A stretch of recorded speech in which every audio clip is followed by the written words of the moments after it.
set 3, no errors. This was a tale of which team played the cleanest.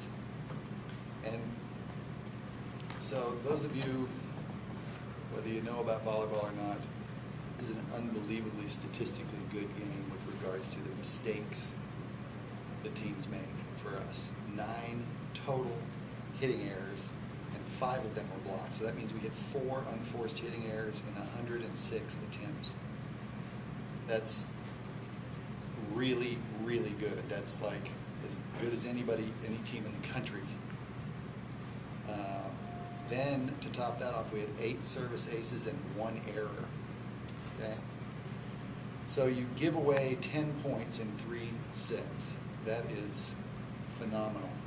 That means they have to score a lot of points. And they, in turn, were in an uncomfortable environment and hitting probably more errors than they generally do. We blocked the ball pretty well. And as a result, we had control of the match the entire time. Now, that being said, I noticed the negatives. We struggled in a couple of rotations, which we've got to continue to work on trying to get better at. I mean, that will become the big thing for us on the road, is how to get out of tough situations, because teams will play us better in their gyms. Like this team will be way better in San Diego. They won't have the unforced errors. They won't have the service errors, and we'll probably have a few more. So that'll be from this match, you're going to see probably a 10 to 15 point swing just in that. But that being said, this was a great match for us, and we blocked well. We had 8 stuff blocks, but when you look at also the fact that each team had 52 digs, we had 106 attempts, and they had 130 attempts. Those other 24 attempts a great deal of them are from the fact that we blocked the ball and went back over to them, they played it again, we blocked it, went back over to them, they played it again. So that takes a team out of its rhythm, and so good things happen.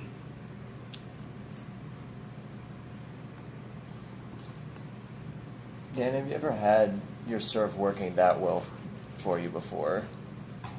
Actually, last year when we played San Diego State, it was kind of the same thing.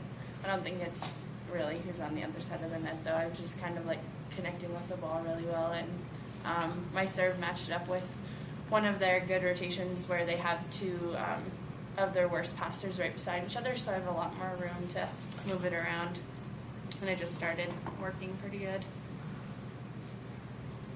What does that do for a team when you get aces? I mean, momentum-wise or confidence-wise? I don't know. It's awesome. It's a lot of momentum because you hardly have to work for the point, so you're standing there ready to bless your butt for the next point, and it's just like a free one kind of. Personally. Well, it's the only time that I ever get to finish a ball, so I tend to get a lot more pumped. So I really love to get aces. It doesn't happen that often, but when I do, you can see it, I think. kind of just get high.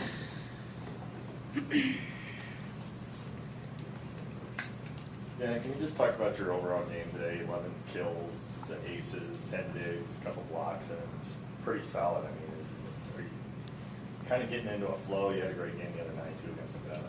I think it's just kind of I've come to the realization that I need to be consistent at that level in order for us to do well. So I don't know, every game I go in, no matter who the opponent is, knowing that, learning from games like New Mexico and the end of UCLA, just knowing that I need to be either helping the player get out of that point run or be the player that gets us out of the point run. So I think it's just a little bit of a different mindset, and it's definitely more aggressive. Tom, could you talk about the way that Kelsey and Meg bounced back after Kelsey had a rough first set, Meg was a little out of place, and what did they do to really get back into the match? Well, I think Meg got a grasp on what her opportunities were going to be. And, you know, we sometimes middles want to hit a ball down in front of people all the time.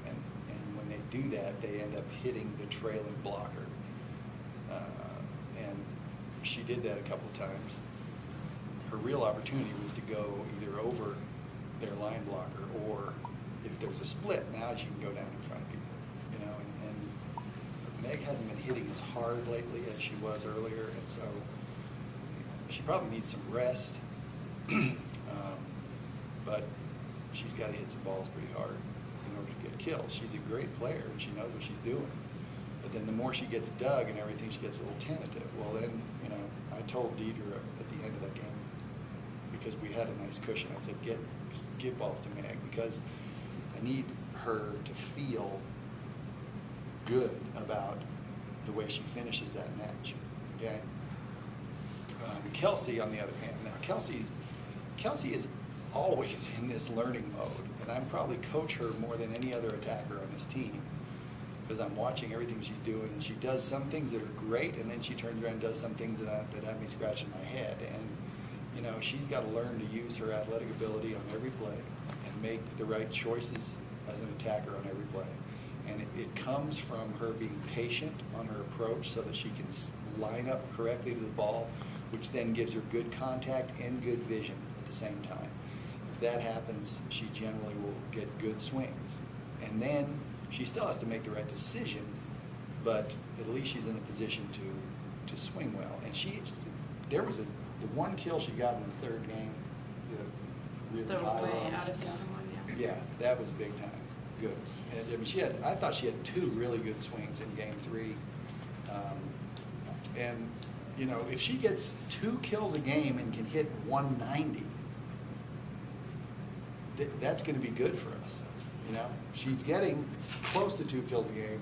She's not hitting 190 because her errors are too high. So we got to figure out how to solve that. Is it coming off the 2 losses? You guys haven't won in 3 weeks. What did this weekend mean for you guys as you go forward? Well, it definitely gives us, you know, a boost in our confidence. You know, I think we played pretty solid the last 2 matches.